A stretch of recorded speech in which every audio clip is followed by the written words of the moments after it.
much money it makes. See, we measure the value of something by how much money it makes. Whether it could be worthless, okay? But if it makes a lot of money, then we say it's good. You will notice that if you start watching some of the pictures, when they start talking about every year they put out a list of 100 most important pictures. They are never ranked by money. Never, ever, ever are they ranked by how much money did the picture make. It's ranked by, does it have a social message? Does it say something? What's the cinematography like? What are all these kinds of things like? Everything but it made so many millions of dollars. Okay? Now, but we measure everything by money. If it makes a lot of money, then there's something good about it. Okay. Now, what do we mean when we talk about things like multiculturalism? What exactly is multiculturalism? Notice we talk about hot culture, popular culture, subcultures, countercultures. But what is multiculturalism? Combination of all cultures. I'm sorry, I can hear. Combination of all cultures. Who's talking? I think combination of all cultures. Yes, but what about the combination of all cultures? Like the fine culture, the stick together. Yes, I need you to sort of just pull it out just a little bit more for me. When we say multiculturalism, what are we really talking about? Something many. Well, let me know. It says it's the recognition, valuing, and protection of distinct cultures that make up a society. So everybody has their own culture. Okay? Now, that is opposed to what we call assimilation. Okay? Now, what is assimilation? Anybody know what is assimilation? When you hear these terms and they're in the common language, what do we mean when we say assimilation? Anybody? What does assimilation? Say it again. To become like. To become like. Okay? Now, can you put this in some sociological context for me? Assimilation is what I think is like we accept the Puerto Rican Day Parade as part of the culture of the society. Okay, I think it's So just we the present. opposite. It's the exact opposite. Okay. Okay? You basically talk about pluralism and things of that nature. But let's talk about assimilation. Wait a minute. Yes, you can say it. Okay. Let's talk about assimilation. When an immigrant used to come to this country, okay, what did we say that we wanted the immigrant to do? We wanted the immigrant to become Americanized. Okay? That's number one. Now, if I come to this country and I'm an Italian, what do I have to do in order to become Americanized? What would I have to do? Think it through. I'm listening. What would I do if I was an Italian? Or say I was Irish? Okay? What would I be doing to assimilate? You have to associate with them, listen to their language, whatever they do. Yes, basically assimilation is a one-way street.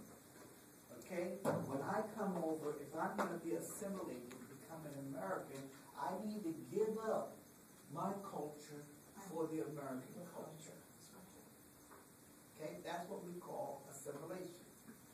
And it worked to a large extent. Now how do we know it worked? Okay? Because there are people that after a point, remember we get different waves of immigrants.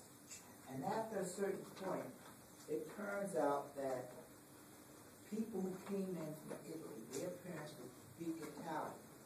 And by the time we got to the second generation, the kids could no longer speak Italian. Okay? The kids came over, they spoke Spanish. In 2 generations, the kids could not speak Spanish. Okay? In 1950, 1940, kids could not speak their parents' native tongue. The Jewish people no longer did anything about learning Yiddish. They didn't do it. Because everybody's trying to be an American, so they give it up. You with me? That's what assimilation is. You give up your culture for the benefit of the other culture, because the other culture, they say, is better. And you'll see that this same argument is somewhat behind why we don't want all of these people coming in from other countries. When we talk about immigration, that's part of the problem. Because see, the new immigrants that come don't give up their culture. You understand me? They're not giving up their culture. They are learning. If they're Spanish, they speak Spanish. Okay? The parents come over, they're not making a tremendous effort to speak English. Because they don't need it. They could actually, you can come over here and be Hispanic. You don't ever have to speak English to anybody. You could function in this country never speaking English. Okay? All your food, place you have to rent, all of those things you can get. Okay? And when you deal with the school system, you will know that even the school system you see to this day, the kids go to school and they have to bring their parents and tell their parents what the teacher say. Because the parents can't speak the language. That's how far we've moved.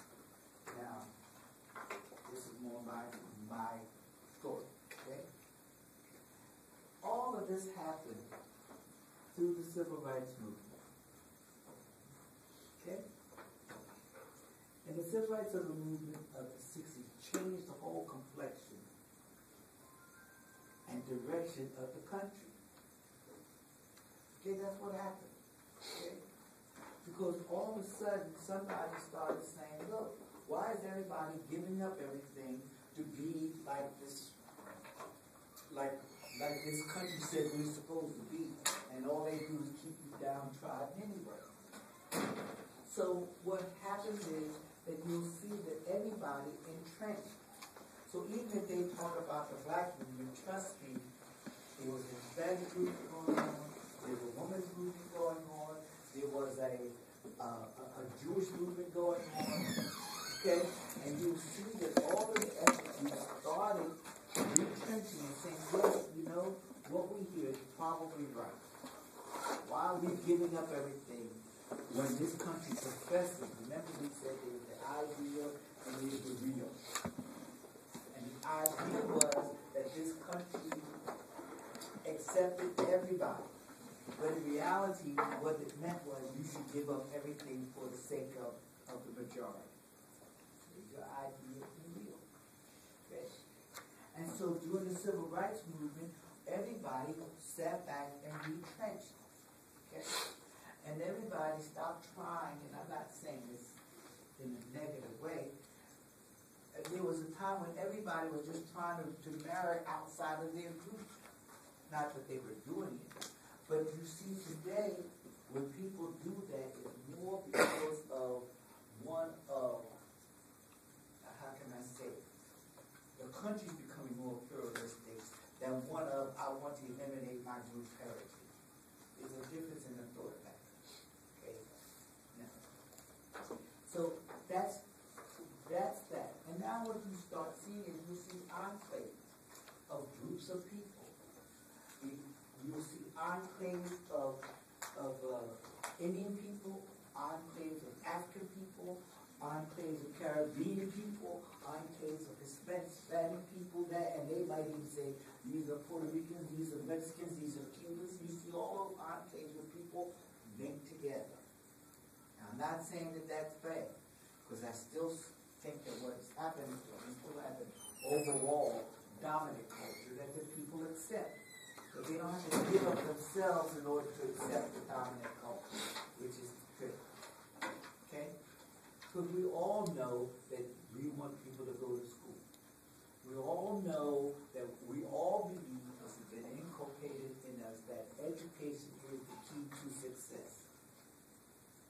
And what you don't do, and this is my opinion, is that you don't fraternize with each other. What you don't do is you don't fraternize with each other. And that's the downfall. Okay?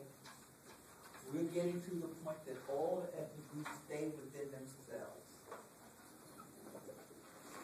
We're at the point where all the ethnic groups stay within themselves. That is a problem to me. Okay? Because when you don't know the other person, you get distrustful of them. And the reason why people can talk about things like the immigrants are the problem, they're the ones that are causing us to lose our jobs, they're the ones who are causing all of these kinds of things, is because you keep to yourself. Okay? So you never get exposed to other groups of people that's floating around. Okay? Now, when I was coming up, it's funny because I live in a rather interracial neighborhood, okay? I say that because we had some Filipinos in the neighborhood, we had Italian people in the neighborhood. I came up on the south of the country, so the neighborhood was different.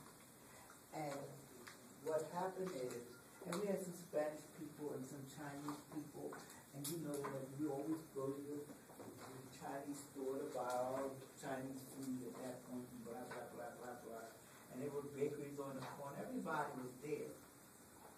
And so as a consequence, I got exposed to all the different ways that people eat. Okay? And the funny thing about it is that even Jewish things, like my grandmother worked for Jewish people, and she'd go in orange clothes and orange shirts and stuff of that nature. And they would have parties, and so she would be like watching movies, and you see the ladies going around serving food. That's what we did, okay? And she'd bring food home from the party because nobody ever ate it all up. As a consequence, I got to eat things like lox and bagels and knishes and all this kind of stuff, and then I was eating all, that's the way we ate, okay? And that has an impact because you start seeing that different people eat differently. Yes. Yeah, I was watching a movie yesterday, and I just saw that a lot of people down south eat crawfish. I think that's what it's called. Crawfish, they eat it now. Yeah. And I've never seen that before. Well, you see, you will discover that all parts of the country eat differently. Southern people eat differently than northern people do, as a rule of thumb. And I have not yet discovered what's good about a crawfish. But now, that doesn't mean I haven't tried. Okay, well, sometimes you taste something, you say, well, what is this? Like the first time I had a mushroom, because my wife used to love mushrooms. And I ate a mushroom, and I said, what is this? Tell me. Look, I'm looking for a taste, okay? And I have to eat the mushroom and say, okay, well, I don't know what people are doing about it. But at the point, you start saying, mushrooms aren't really as bad as they seem. And like you take something like, what's that little white thing that I want to say that the Asian people eat? I'm just blocking it. It comes in a little square, and not tofu. It's the little white. It's something they put in soup. They cut it up and make it little block. It looks like cheese, but it's not cheese. Tofu. Anybody know what I'm talking about? Tofu. Thank you. Okay? They've got about 5, 10 different kinds of tofu, from the very soft to hard tofu. Okay? Tofu has absolutely no taste whatsoever. I mean, if you ate a piece of tofu, you'd say, what am I eating? There's nothing here. But they love it. People love it all the time. Because tofu seems to take the taste of whatever you're cooking with, okay? Yeah, it does. Because, I mean, I even learned a recipe on how to cook tofu chili. It's like you use those same ingredients for chili, but instead of putting hamburger in it, what you do is you buy tofu and you freeze it. And then when you throw it out, then cut it. You have to freeze it first, and then put it in your chili, and you get a tofu chili, and you'll take the chili taste. And it's not bad, okay? But you'll notice that if you eat tofu, you can't understand what it is that people see in it, okay? Now, but the point is that you get exposed to all of these different ethnic groups, and that's very helpful. What you have to do is you have to start, okay?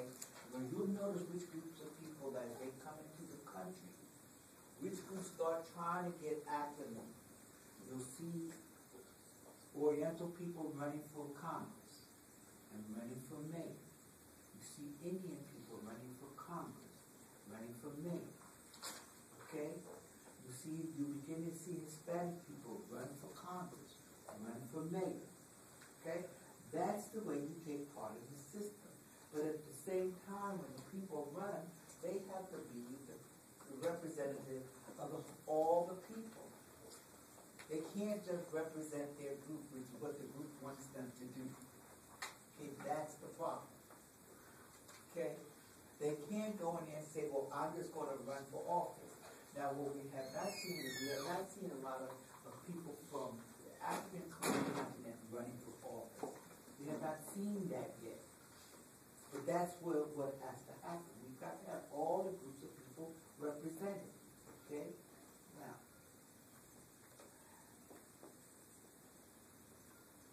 we talked about assimilation, and now we know that we have cultural pluralism, and that's just the opposite of assimilation. All the groups keep their identity, but they still share part of a major culture. Okay? Now we want to talk about consensus and conflict. Okay? Now what sociological theory basically operates under consensus? Somebody tell me what theory operates under consensus?